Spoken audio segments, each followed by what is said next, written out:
Frontenddən backend-ə request göndərəndə bəzən qabağımıza belə bir error çıxır konsolda. Deyir ki, bu endpoint-dan from origin has been blocked. Bu frontun endpoint-idir, bu da backend-in.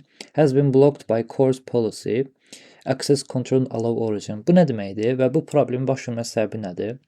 Bu problem yalnızca biz frontdan backend-ə request göndərdiyimiz zaman belə hallarda baş verir və bunun başlıca baş vermə səbəbi backend-dir. Yəni frontdan əgər belə bir mesaj görürüksə, deməli frontumuz düzgün qurulub, amma backend-dən düzgün bir mesaj gəlməyib və ona görə ki, backend-imiz həmin frontu bloklayır.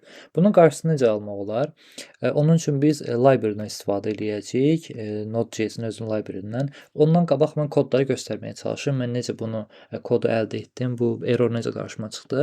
Hazırda mən də burada UI hissəsində bir course adlı TSX açdım və bunun içərisində fetch göndərdim. Use effect-in içərisində həmin API endpoint-ini burada bildirmişəm. Bu portun nömrəsidir. Daha sonra API data bu endpoint-in özüdür. Daha sonra dend göndərdim ki, JSON-ı çevirsin. Daha sonra həmin məlumatı datada göstərsin. Amma bu hissəsi işləmədi. Çünki error çıxdı. Ona görə catch olan hissə işlədi. Console error, error.error bu erroru çıxardı.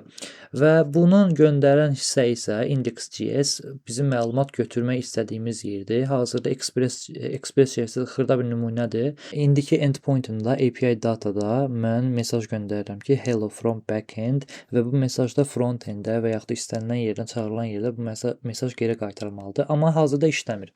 Bunu həll etmək üçün mən yükləyəcəm bura course library-sinin modulunu, hansı ki Node.js-in library-sidir. Bu problemi həll etmək üçün istifadə olunur. Yazıram bura yarın add course və bu bizim package-imizə dependency-lərə əlavə olunur. Və daha sonra bunu import edirəm öz koduma. Import course from course. Və bunu daha sonra aşağıda app-dən istifadə edərək bu course-u ona əlavə edirəm. Onun üçün yazıram app.use və həmin course-u bunun içərisində belə yazıram. Sadə formada belə yazdır. Daha sonra başqa metodlarını göstərəcəm. İndi işləyib işləmədiyinə baxaq. Funksiyamızı həmçinin kodumuzu yaddaşa vuraq və yarın dev yazıram. Və daha sonra qayıdıram buradakı front-endimə və bu səhifəni yeniləyirəm və mənim artıq kodum işləyir. Mənə mesaj hello from backend mesajı bax burada üzr formada qayıdır. Yəni kodun işləməyi anlamına gəlir. Hansı ki course bu problemi çözdü.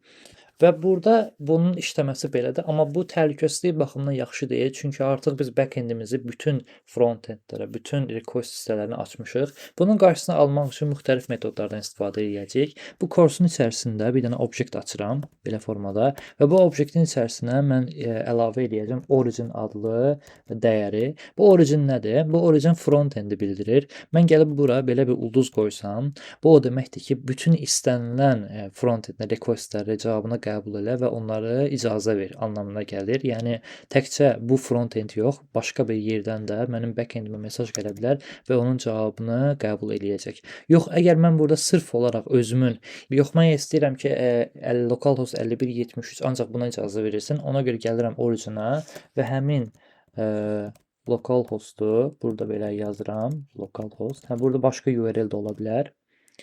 Əgər real production-da istəyirsə, əslində burada görsənəcək. Daha sonra qayıdırıq, mən bunu yaddaşa da vurdum və qayıdırıq bu hissəyə və kodum bu cürə formada işləyir. Bunun bu cürə halıdır. Bundan əlavə bizdə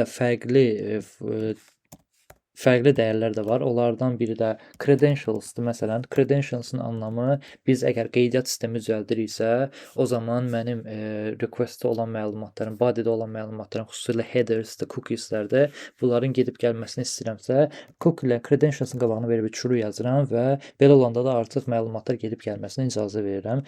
Bundan əlavə bizdə var, burada metodlar var. Həmin metodların içərisində də post-dur, sonra daha sonra digər məlumatlardır. Məsələn, bura post yaza bilərik, ondan əlavə bura delete yaza bilərik. Bunların hamısı metodlarımız göndərdiyimiz zaman get olsun, post olsun, delete olsun, update olsun, bunları hansılarına icazə vermək istəyiriksə, onu da course üzərindən bildirə bilirik. Yəni ümumilikdə biz course-dan istifadə edərək bu həmin allow origin cross policy problemini çözmüş oluruq. Əgər bununla bağlı sualınız olarsa kommentlərdə bildirə bilərsiniz. Buna oxşar çoxlu problemin həll yolunu görmək istəyirsinizsə kanala abunə ola bilərsiniz. Növbəti videoda görüşərik. Sağ olun.